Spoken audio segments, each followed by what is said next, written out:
kumukulang ng ganito. Kaya, hinahamon ka namin, Pangulong Bongbong Marcos, kung gusto mong magkaroon ng magandang legasiya, ang pangalan mo, ipakulong mo lahat ng magnanakaw.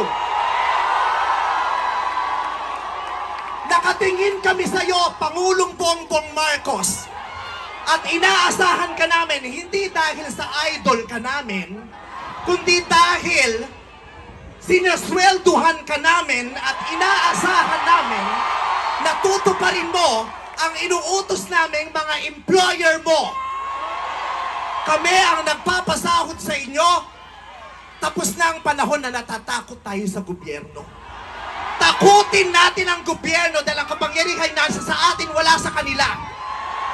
Nakatingin kami sa inyo. Ipakulong lahat. Lahat ipakulong. Bawiin ang mga ari-arian. Bawiin ang mga ari-arian. Pati atay, i-donate.